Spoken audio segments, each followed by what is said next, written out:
I'm Nancy Lashine, the founder and managing partner of Park Madison Partners. We're a real estate capital solutions firm based in New York. We provide capital solutions for real estate managers, owners, and operators.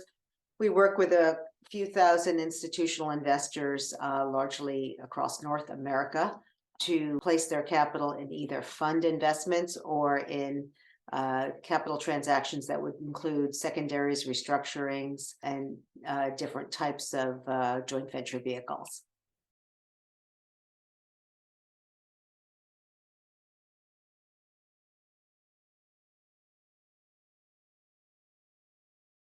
"2022 has been a particularly slow year, probably the slowest in about 10 years since 2010. If you look at just the number of funds raised, we're at about a 50% rate if you look at the first 3 quarters, and that's before the summer when things really slowed down even more. I think 222 vehicles have closed year to date. It's about just over $100 billion. And since the summer, we've seen an increasing impact of what we call the denominator effect. Because real estate is based on appraised values, it's slower to be written down than the public market transactions.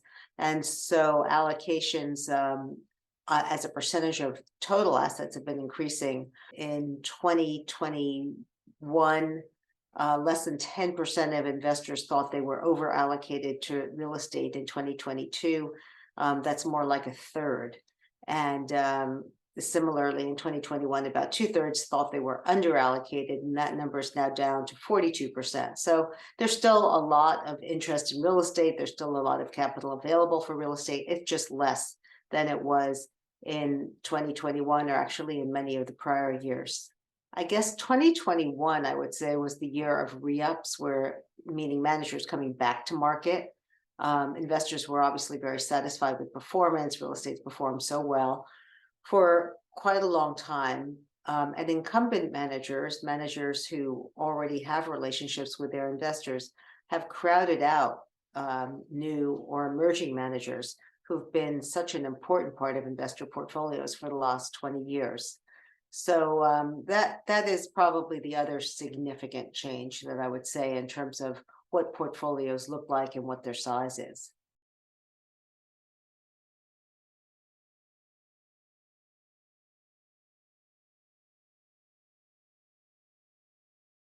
Clearly, industrial managers are the group that have been able to, just grow almost exponentially.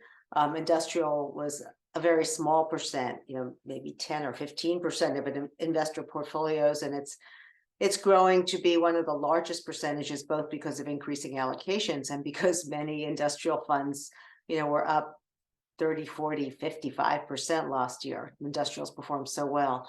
So industrial assets outperformed other property types by about 2x for the 4 quarters ended Q3 of 2022. And they continue to perform well. And investors are parsing industrial into core development and developed core strategies, last mile strategies, which tend to be smaller, older assets that are being reconfigured, and parking lots because of the need for parking for last mile delivery.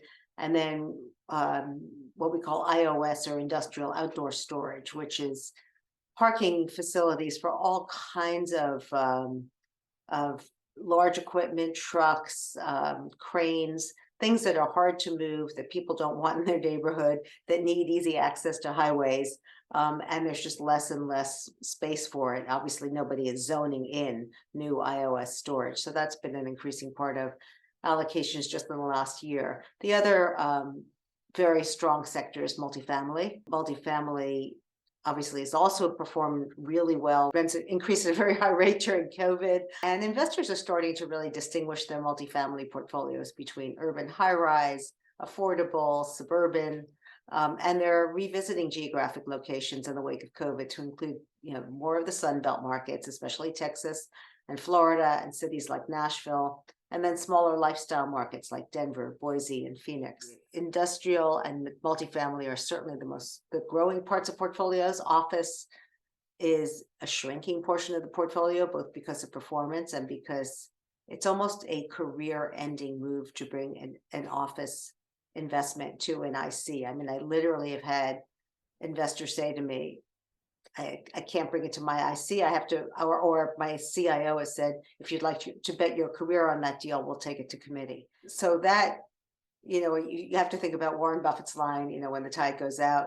You have to, it's the most contrarian, office is the most contrarian sector right now. And we are starting to see some of the more contrarian professional investors, particularly in our secondaries business, starting to look at office and think about how you would price it, especially if it's well located and well leased up. I mean, not all office is uninvestable. So it will be really interesting. I think the folks who get office right over the next period will have the best opportunity to outperform because it is so out of favor.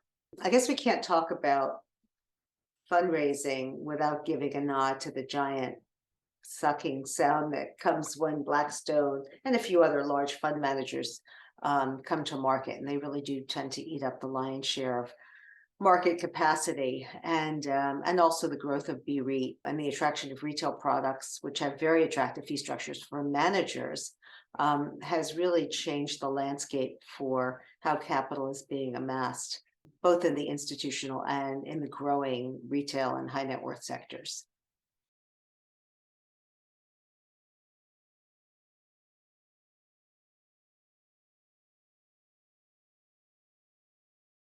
Industrial and multi-rents continue to rise. Multi has slowed down a little bit, but industrial rents, we're still seeing significant year-over-year increases.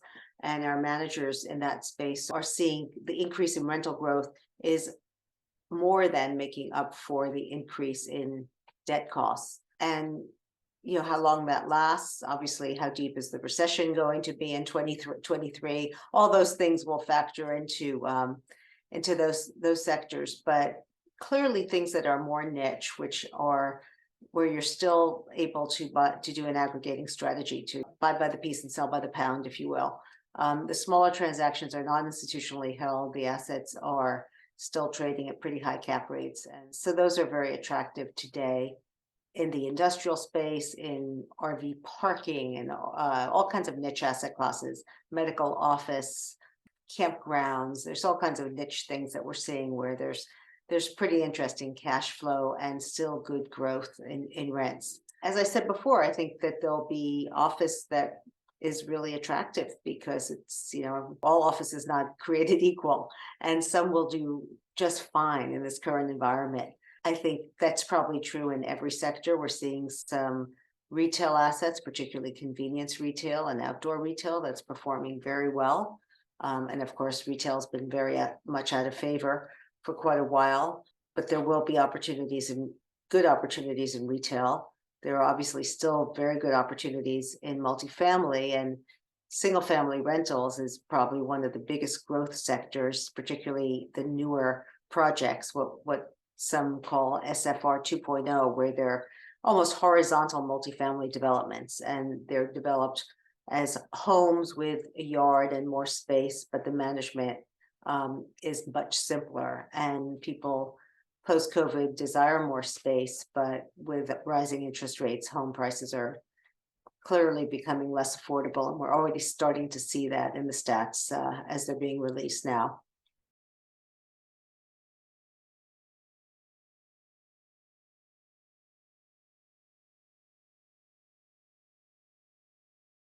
I think the good news about this year's election impact on real estate is there wasn't much of an impact. A couple of years ago, we had so much conversation about, or 4 years ago, red versus blue states, and we're just starting to see more purple. I think the election was a moderating influence, if anything. And a split Congress means it's unlikely that we'll have major tax legislation, or we'll have any major controversial legislation for that matter, which I think a lot of us think is probably a good thing, less intervention at the federal level. Other things that we're seeing in the market that are worth mentioning is a substantial increase in secondaries and recapitalizations, as fewer transactions actually can get closed. It's been said that over almost half of the transactions that come to market can't be priced with debt rates where they are today. And so a lot of those transactions where the seller just won't accept current pricing are looking for some level of recapitalization because business plans aren't being met.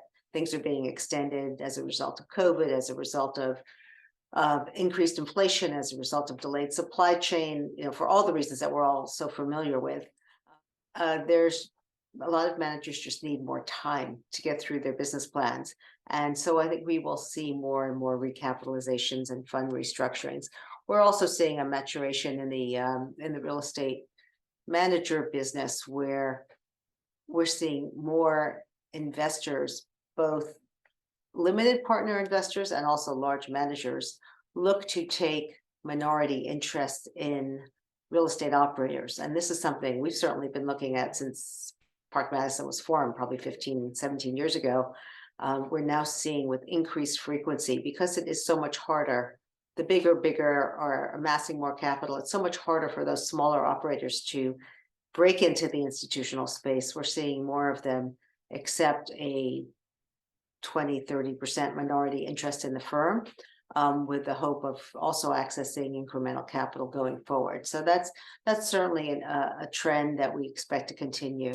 Another trend is what we've all gotten used to, which is video communication. So when you're giving someone or a firm a 10-year affidavit on your money, trust is everything. You can try to come up with every scenario, you can reference till the cows come home, but it's really hard to know how a team is going to interact when things get tough. There's no substitute for face-to-face human interaction being in 3 dimensions, but more and more we've seen investors get comfortable with the idea of taking first-time meetings by Zoom and maybe even multiple due diligence sessions by Zoom, operational due diligence, all of that. So there is less travel, there's less FaceTime, and there is more digital, communication amongst people. But it's still very much about people communicating with people and not really investing by numbers